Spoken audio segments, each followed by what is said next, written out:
Hi, folks. I'm Dan Dworkis, and this is the Emergency Mind Podcast, a space where we bring together lessons from the emergency department and beyond about performing at our best when it matters the most and applying knowledge under pressure. I'm super psyched for our guest this episode. Victor Bilgen is the founder of Bridge Layer Analytics, where he helps organizations understand how work actually gets done by mapping the informal networks that org charts never show. He brings over a decade of experience advising complex organizations on leadership, team dynamics, and organizational performance, and he specializes in diagnostics that connect network structure to real business outcomes. Now, Victor and I, as it turns out, live fairly close to each other. So this is a little bit of odd because usually when we're talking about networks in life, we're sitting together with a cup of coffee. So there's a bit of an artificial sort of barrier here. But we had these great, long, rambling conversations about the way that networks and structures of organizations really influence and impact their ability to get things done when it matters the most. So, Victor, thank you so much for coming on the podcast, For having me. as opposed to our normal way of sitting in front of a coffee. So I'll throw you a coffee at the end of this. Looking forward to it. Yeah. Right on. I think where we're going to go with this is we're going to talk about some vision of how we understand organizations by understanding their networks. And probably that's going to lead us to a conversation around what more or less successful, which maybe we'll define, maybe we won't, organizations have in terms of their network structure.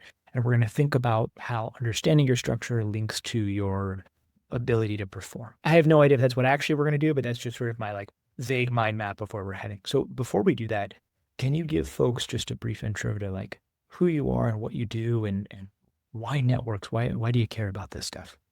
Yeah, for sure. So the interesting thing that has sort of driven a lot of the work that I've focused on for well over a decade now is that as we look at organizations and systems, the human mind wants to simplify, right? And so every organization that we go into has these sort of beautiful designs, the line and block charts, the organizational hierarchies. And that's the way people like to think about how things get done. And especially over the last few decades with, the pace of change that people are experiencing, new technologies and up and coming competitors, new ways to deal with, as you talk about the medical space, patient experience. What we found is that work doesn't get done in that clean fashion. And so we need to identify a way to better represent, visualize, diagnose, and drive action into these informal structures that existed in these organizations. And so really, I've spent the better part of the last third of my life really trying to dig into a science that's been around since the 80s and before, but it hasn't really caught on in the sort of contemporary mindset around how you solve problems. And so it's been a really interesting space to continue to drive. It's still a very small space, but I think it's one that's going to be increasingly important as, you look at the advent of AI, for example.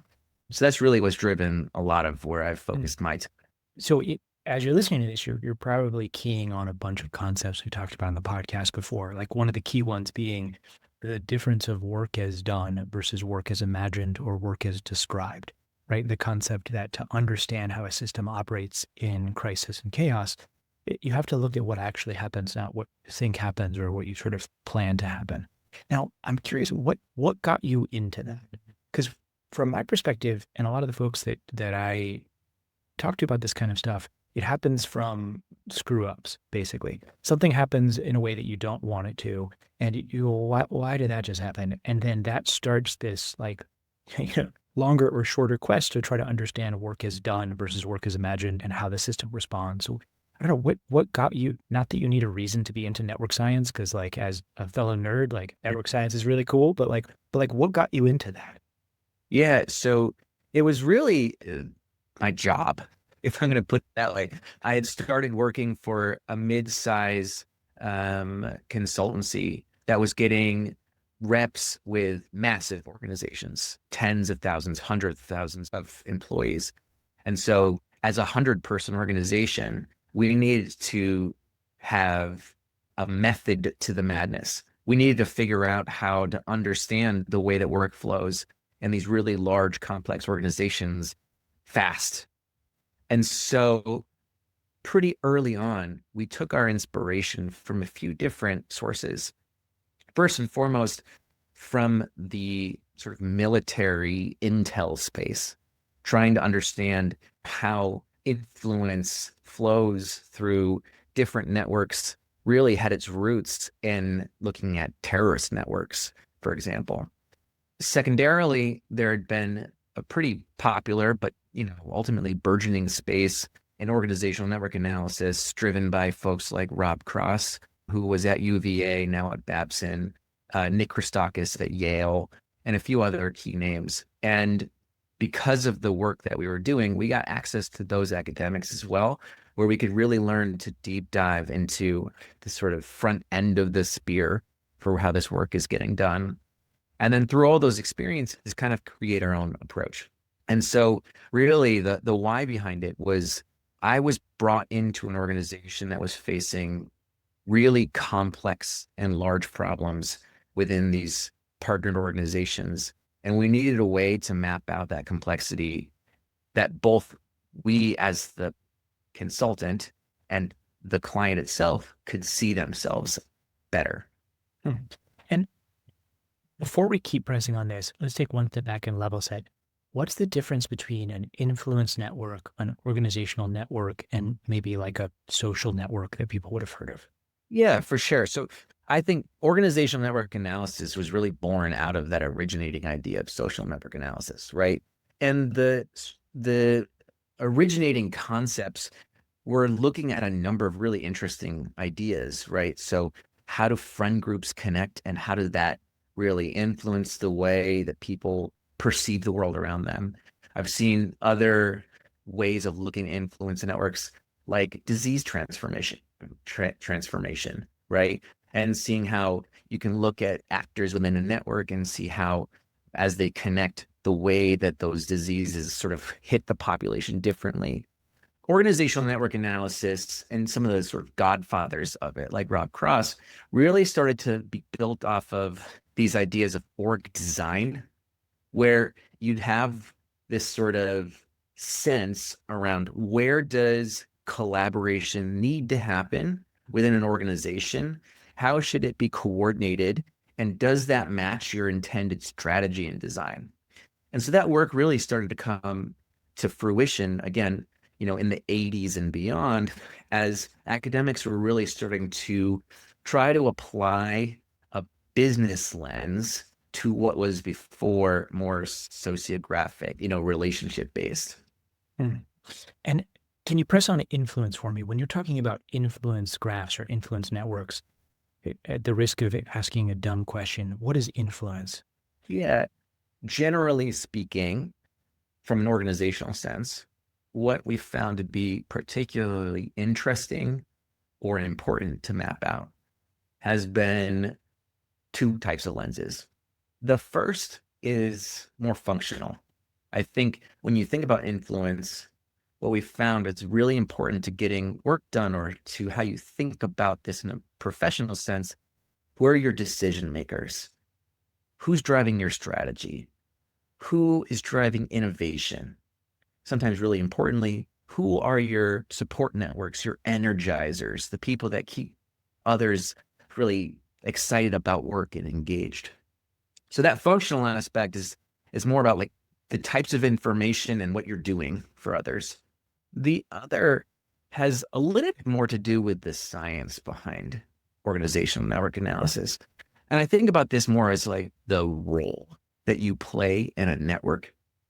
And there's a lot of research out there that talks about different types of roles that you should probably understand. The most cited examples would be things like your central influencers and your brokers, right? So who are the people who are the most central to your network? That most people go to them, they are cross-functional in nature. A lot of times they're people you would probably expect, your senior leaders or people who are in critical roles. The other group, the brokers, is a really interesting one for people to try to understand, because more often than not, especially as you look at a lot of organizations and some of their initiatives.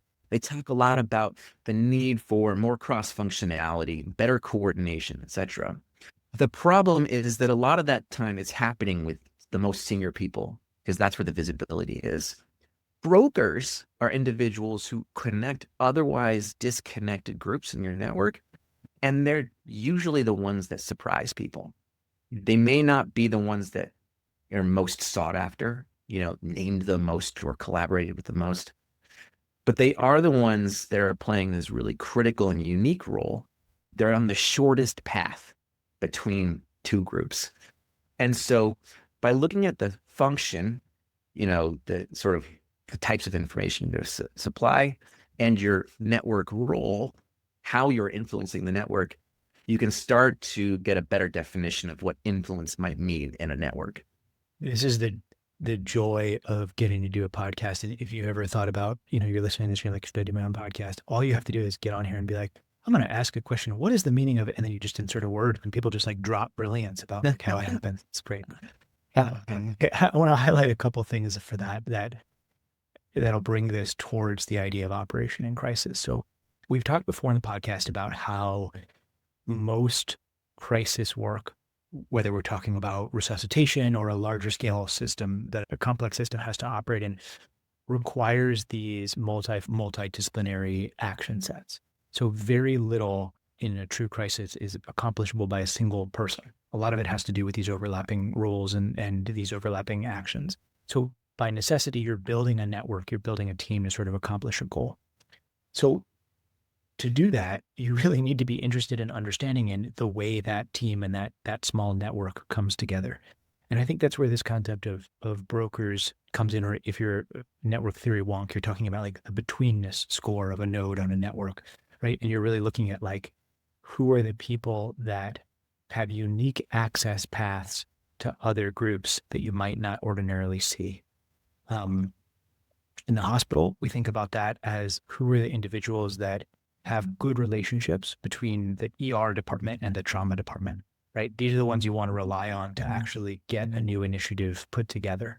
There's a really interesting study about Tanzanian fishing villages not too long ago that I read, just totally obscure comment, that talks about how like the more individuals from one village know anyone in the other village, the more likely the two villages are to cooperate on a shared resource like a fishery. And that's like critically important for operating in a hospital. So, okay, I love this idea of betweenness. I love this idea of brokers versus sort of like central predefined leaderships. If I'm a burgeoning network scientist, what else do I need to know? What are some of the other tools on the table that I might want to look at? I think that there is an important sort of functional aspect to understanding the network analysis that is really helpful, that took a little bit of time for us to understand as well.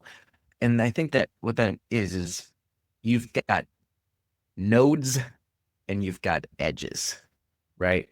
So in a lot of the academic research, what you'll find is that nodes tend to be people, and the edges are however you define those connections. Most organizations will start, let's say from an academic sense, on survey data, naming individuals that are important to you. Contemporary research likes to integrate things like passive data. Who do you send emails to or in meetings with? I think the important thing to consider when people are looking into this field is that nodes and edges can be anything, right? I think the most important part is trying to understand what you're driving towards when you want to build out and do this type of work, right? So for example, a really simple one, instead of having to collect more data, we've worked with some organizations and said, you've got 360 reviews. People are already nominating individuals they think are important to them. That can give you a sense of your informal networks. Or on the flip side, something even more abstract, working with groups that otherwise don't share any goals, like nonprofits, for example, where instead of asking them who they connect to with those different nonprofits, maybe ask them what their top 3 priorities are and map out whether or not people are sharing priorities as a way to identify an aspirational network. Understandably, what we've found in hospital systems for some of this work tended to be that depending on your specialty in that hospital system, that is usually where your networks lie, right? And so being able to identify aspirational connections is a really useful step in that work as well. So I can tell you, one time we did some work with integrated care hub. The work was focused on why aren't people being sent to this integrated care hub?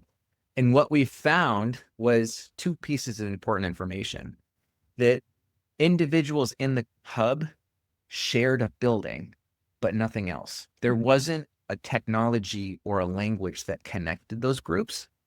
And the second was the individuals who were put in charge of referring patients to that hub did not believe in the hub.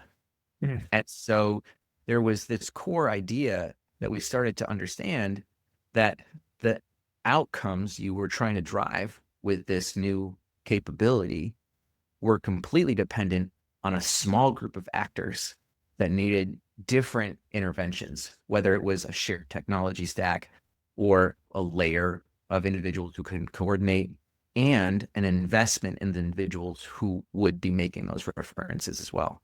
So there's some great examples in there that start to move from the what to the so what, right? So what is the network? And we're talking about, nodes to the dots and then edges, the lines between them, and talking about how are the networks connected right now. So, in a hospital, you might imagine, for example, the total care of a trauma patient from the time they enter the door to the time they're discharged. And that network might involve the ER team, the transport team, the trauma team, the floor team, the ICU team, the operative team, all these different groups that have different connection surfaces between each other. And we can look at the connections between them.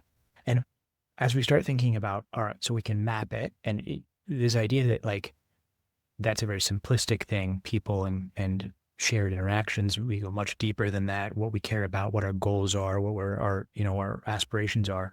But even still, you're starting to move from that to the so what. And I think the first thing you're highlighting there is that, in some sense, the negative signal. Where is there no connection that there should be connection? Like if we think things have to work, team A and team B have to work together, but they're not really connected, that's a great opportunity to sort of realize some potential gain. What else is in that bridge from what to so what? The way that I've looked at the network analysis is that it's so much more than a diagnostic layer, right? And so as a so what perspective, I think you can look at it at a global level and you can look at it at an actor level, right? So a global level, I think what you've described is exactly right. There are signatures that you'd probably want to look for, right? Silos is one of them. And I always tell clients that I work with, if everybody talked to everybody, your network would look like a circle. But if everybody talked to everybody, nothing gets done. So there aren't all silos are bad kind of messages, right? You expect it to happen in some cases. But to your point, if you do expect certain groups to have connections, relations, because we know those relationships to be important capital towards, successful projects together or successful works together, then, obviously you note that. A couple other ones that I think are interesting from a signature perspective.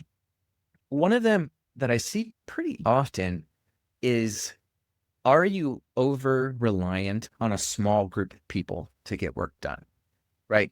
It's pretty easy to identify when you do this type of work. Put in the most simple and layman terms, you see really big bubbles on a map, right? But the implications of that, I think, are really interesting.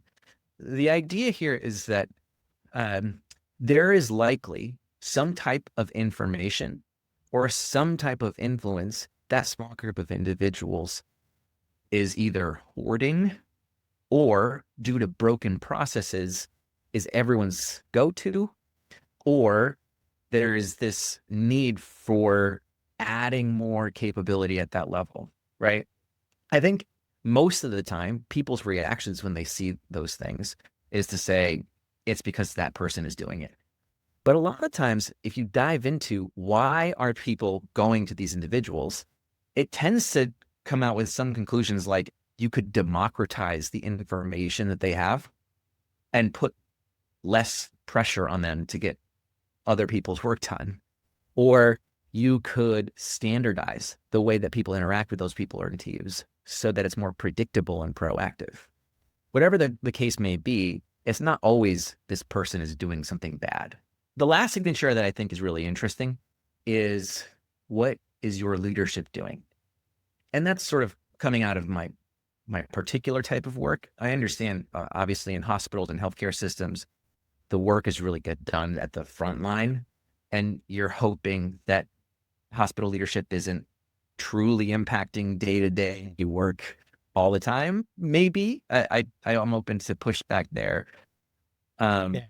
We'll come back to that. Yeah. Yeah. But I think the most important and interesting part is this.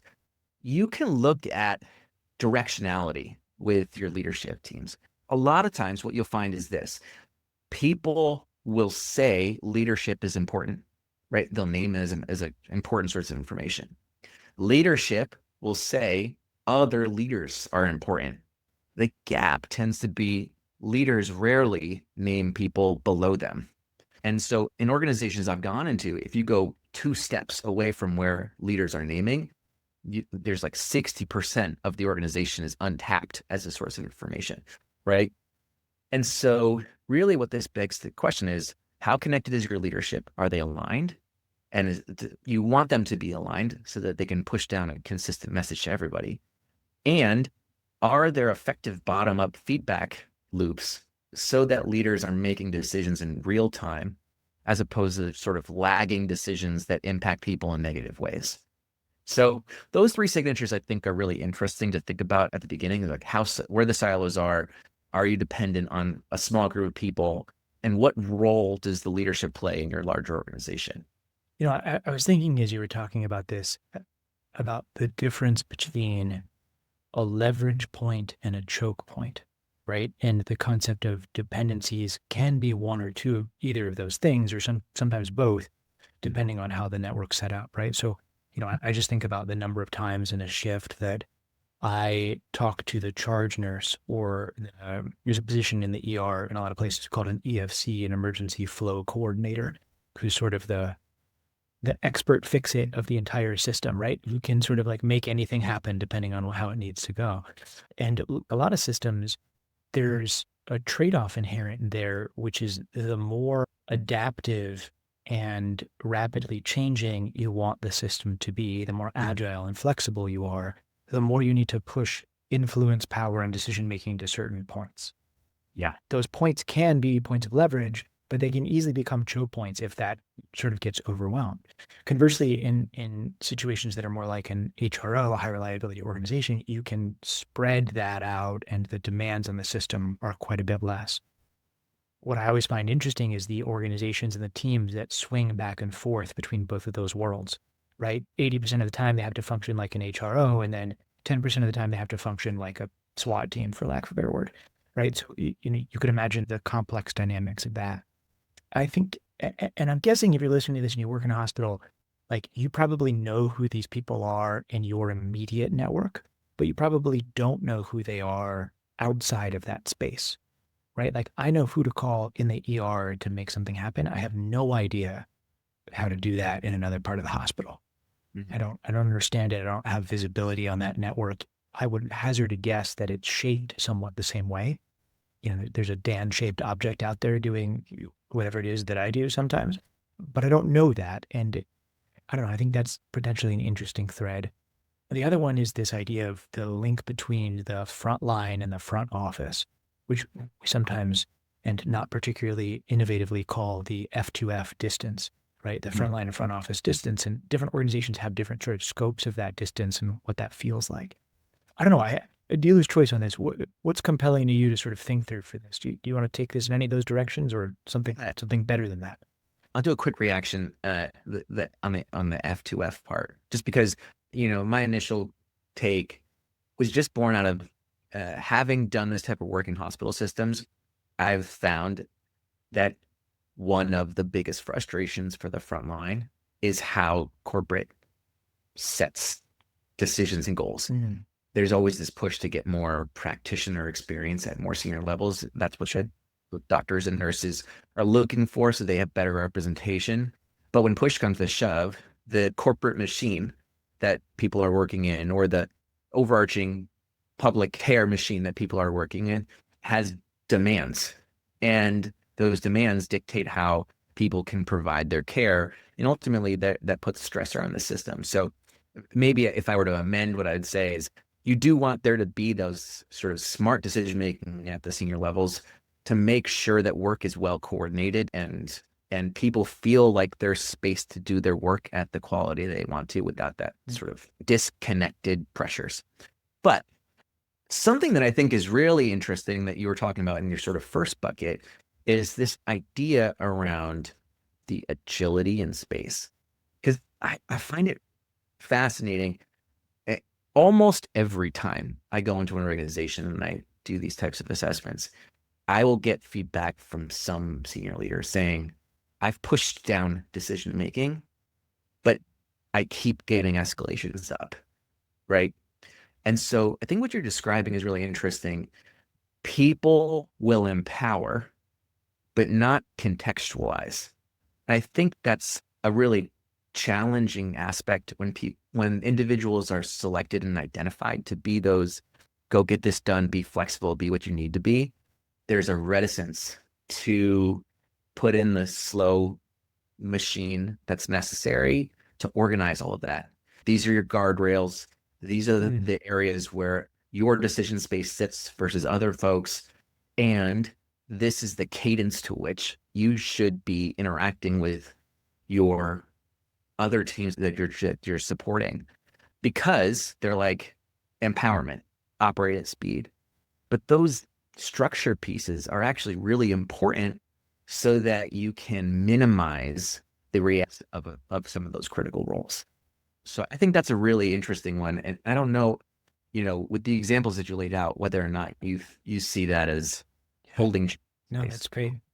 That's great. I think often in complex systems in crisis, you have, when they work well, a marriage and a synergy of the slow components and the fast component, like you're describing, right? Yeah. You have the operational agility to react, coupled with a system that supplies and buttresses and lifts up that ability to actually to act.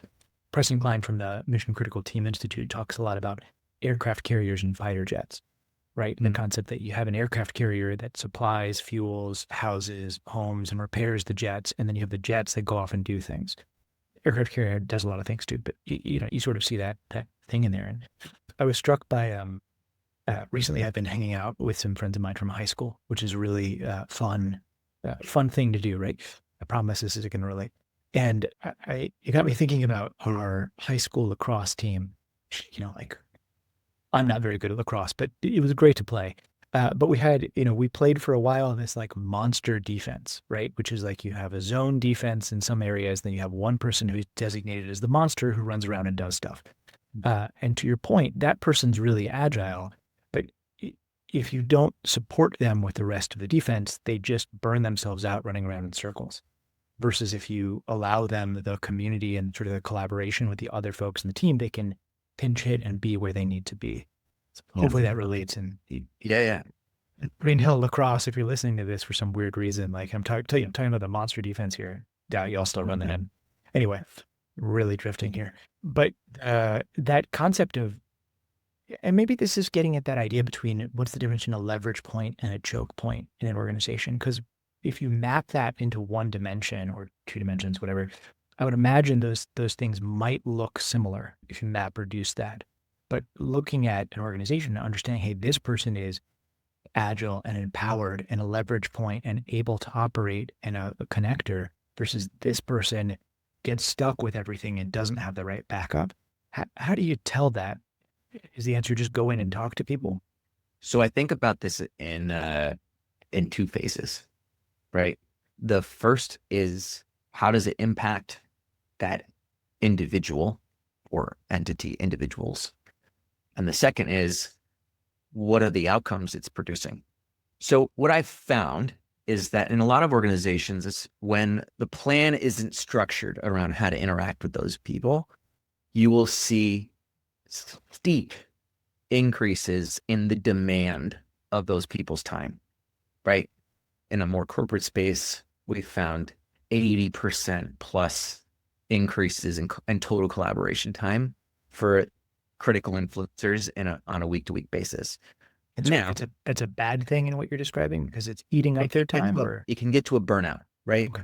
So if you're that critical node and you are in an unstructured autonomous space, you can get this work done, and your job is to interact with all these different teams. Those folks that are working in that cross-functional space will generally see an uptick in total collaboration time. And there's a concept called collaboration overload that basically talks about what's the tipping point for how much collaboration time you have in a week that might push you towards burnout, and how do you mitigate that, right? A lot of the theory talks about, again, in the corporate space, if you can imagine, on a day-to-day basis, your day is fragmented by 30 to 60-minute meetings, a lot of times virtual or in person. If, you go back to back to back, the science shows that, from a neuroscience perspective, brain activity starts to drop, even in a 1 day period, right? And so a lot of the research basically starts to talk about how do you build in the space for your own deep work or executive time to be able to reset how your brain is functioning. And that deeply impacts your most connected folks or your critical cross-functional connectors when they're operating in a space that's not well-defined. So takeaway on this first phase is everything could be working fine, but your most important influencers might be burning out and you don't know. The second phase is, what are the outcomes? So the way I think about this, really simple example, I was working with an electronic health records organization. They're largely a tech platform, but they had built out this revenue services arm that was going to be, using actual people. And it was a strategic bet for them. They put a lot of investment into it. And over a 3-year period, nobody bought those services, or hardly anybody did. And they couldn't figure out why. When we looked at the network map, what we found was that there was somewhere in the order of 6 individuals whose job it was to connect the revenue services team to the go-to-market team. And none of them were doing it except for one person. That one person would accounted for 90% of connections between the two teams. And the leadership team had slated for her to be let go.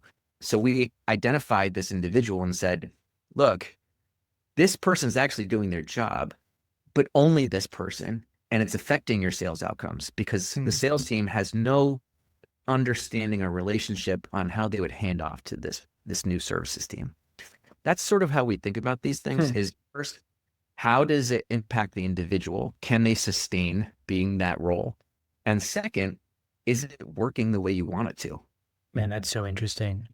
I don't know if this exists, but I'd love to see data on charge nurse tenure, right? How long do charge nurses stay in a role? Because I think they occupy that role more than almost anybody else in the hospital, right? They're the person that does everything, that pitches, that sort of like sweeps around. But that idea that your key connectors could be under significant strain and you might not see that it's really critical.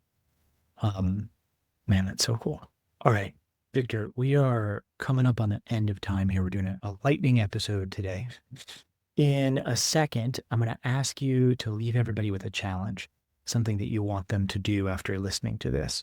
And don't worry, I'm going to stall for you for a second so you can have time to think about it. And I'm going to stall with 2 things. One is our normal disclaimer, which is that nothing we do here is medical advice. The job of the Emergency Mind podcast is just to bring the best of what everybody else has already figured out to all of us that are operating in a crisis. And our views, both my views and the views of any of my guests, are just ours and don't represent any of the organizations that we're fortunate enough to work for or with. The other thing I'm going to do to keep stalling for you is my own sort of encouragement here, which is that if you're not already thinking in networks and thinking about the networks that you operate in, and you operate in spaces that are around complex systems in crisis, you really need to. So I would totally encourage you to start looking at the networks of people that you work with, who they work with, start doing some of the basic mapping and to sort of look at the organizational space around you. There's some great resources to get into it.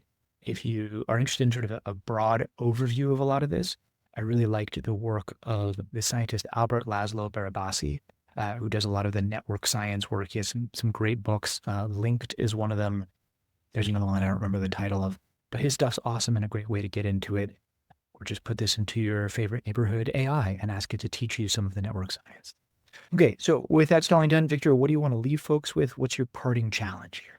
Yeah. So I used to do this exercise a bunch when I would kick off any sort of brief back to a team. And I think it always gets people thinking. So the ask is this: think about the last time that something you were working on didn't go the way you wanted.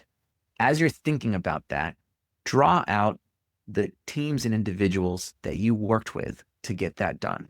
Take a pause.